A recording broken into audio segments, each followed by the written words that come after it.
Assalamualaikum warahmatullahi wabarakatuh. Ini adalah materi lanjutan tentang konversi tipe data. Ini sebenarnya materi yang harusnya saya sampaikan dulu ya, tapi karena terlewat maka tidak ada salahnya untuk kita bahas sekarang. Type conversion atau konversi tipe data adalah pengubahan suatu tipe data ke tipe data lainnya. Misalkan seperti ini. Ini ada sebuah tipe data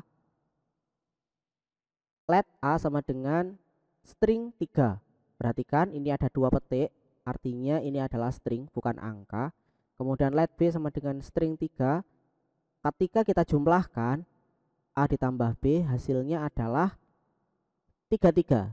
Yang mana 33 ini bukanlah angka 33, tapi string 3 dan 3.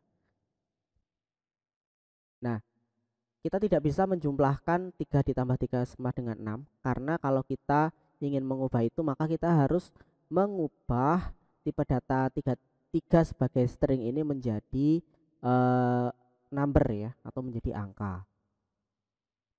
JavaScript secara umum memiliki 5 tipe data yang dapat memuat values atau memuat nilai. Yang pertama adalah string atau teks. Kemudian number ini dibagi menjadi dua. Yang pertama adalah integer atau bilangan bulat dan float atau bilangan desimal. Kemudian boolean yang memiliki nilai true dan false. Kemudian object, array, dan function. Type of digunakan untuk mengetahui tipe data sebuah variabel. Kalau misalkan Anda menuliskan sebuah variabel let A sama dengan type of John misalkan seperti ini, maka kita bisa tahu bahwa eh, tipe tipe data dari variabel A ini apa. Kita cetak di konsol ya. Hasilnya ternyata adalah string. Sementara type of 23 sebagai angka ketika dicetak hasilnya adalah number. Jadi kalau Anda tidak yakin ini tipe datanya apa, Anda bisa gunakan type of. Nah, eh di dalam penggunaannya kita bisa mengubah number dan boolean menjadi string. Penggunaan string ini untuk mengubah number atau boolean itu ada dua. Yang pertama string, kemudian dalam tanda kurung variabel yang ingin diubah, atau variabel titik toString. Contoh misalkan ada variabel x sama dengan 5. 5 ini adalah number karena tidak ada petik duanya ya. Kemudian kita ganti menggunakan string. Perhatikan S-nya besar ya. Y sama dengan string x. Hasilnya nanti Y sama dengan 5, yang mana 5 ini adalah string bukan angka lagi. Atau Y sama dengan x titik to string. T-nya kecil, S-nya yang besar, hasilnya sama. Y sama dengan 5, yang mana 5 ini bukan angka namun menjadi string atau teks. Kemudian untuk boolean to string, contohnya let x sama dengan true, berarti nilai x ini adalah sebuah boolean dengan nilai true. Ketika Anda ubah menjadi string true atau string x juga bisa. Hasilnya nanti adalah true dengan tipe data string, atau x sama dengan toString, hasilnya sama. Nah, sebagai catatan, penggunaan toString ini Anda tidak bisa langsung memanggil nilainya ya, atau nilai angkanya, tapi harus menggunakan nama variabelnya.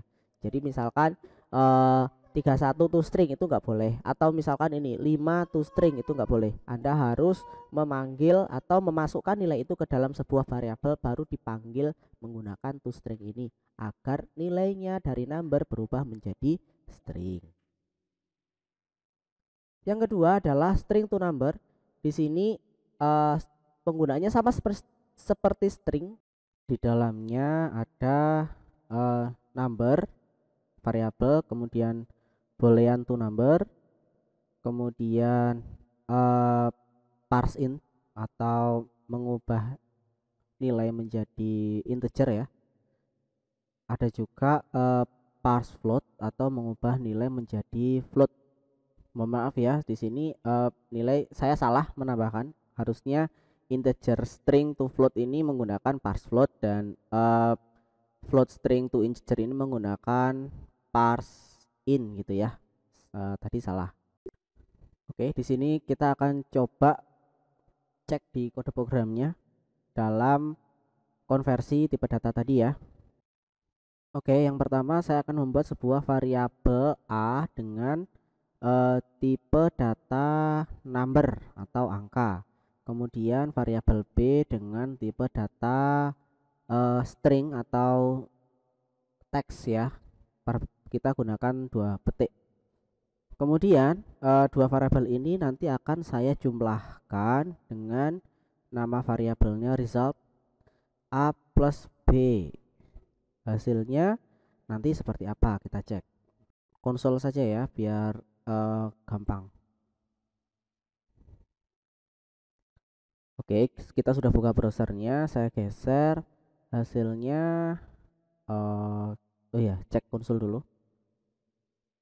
Nah, hasilnya ini 4 dan 3, bukan 7 ya, karena yang satunya adalah number, yang satunya adalah string. Misalkan lagi ini kita ubah menjadi sebuah number. Caranya misalkan saya buat variabel baru namanya adalah C gitu ya. Namanya C, kita tambahkan number, kemudian variabel variabel B.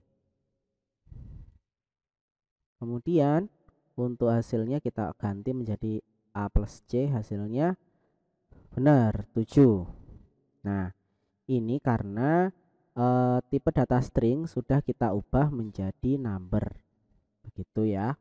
Terus pertanyaannya, kenapa kita repot-repot membuat B itu menjadi string dulu? Kan kita bisa langsung pakai angka, pakai number gitu kan ya. Sebenarnya ada fungsi atau kasus yang lebih spesifik terkait dengan hal ini. Misalkan kalau kita menggunakan sebuah prompt, yang mana prompt itu untuk menerima inputan dari keyboard gitu.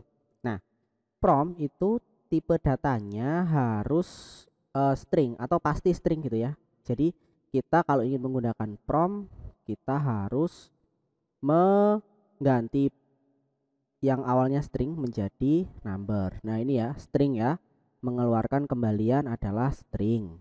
Jadi kita harus ubah nanti menggunakan number kalau ingin kita membutuhkan operasi angka. Oke, misalkan nilai defaultnya adalah 1 ya, pakai angka saja nggak apa-apa, walaupun nanti tetap sebagai string ya nanti kembalinya. Kemudian untuk kita cek dulu 1, oke, hasilnya nah ini 1, 3. Kenapa? Karena string, A adalah string, B juga string ya. Kita ubah semua agar lebih pas, semuanya nanti jadi number. Saya copy, kemudian saya paste di B, variabelnya nanti saya ganti 1A 1B biar mudah ya dibedakan nanti. Nah, oke, saya refresh. Soal saya masukkan angka 11, hasilnya 11 bukan 2 ya, 1 tambah 1 bukan 2. Kenapa? Karena itu tadi string.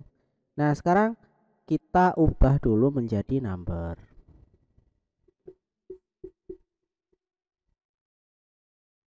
Ini ya, di variabel baru C dan D. Kemudian kita hitung hasilnya benar, 1 tambah 1 2. Karena dari string tadi sudah berubah menjadi number. Oke, ini contoh lain terkait dengan perubahan menjadi integer ya. Jadi ada desimal, kita ubah menjadi integer menggunakan parse integer. Nah, silahkan Anda coba, Anda perhatikan. Kalau kita ingin mengubah desimal menjadi bilangan bulat, kita menggunakan parse integer. Kalau misalkan bilangan bulat menjadi desimal, kita gunakan parse float. Begitu. Silahkan Anda coba pahami, kalau kurang jelas nanti ditanyakan. Kita cukupkan sekian. Saya akhiri. Assalamualaikum warahmatullahi wabarakatuh.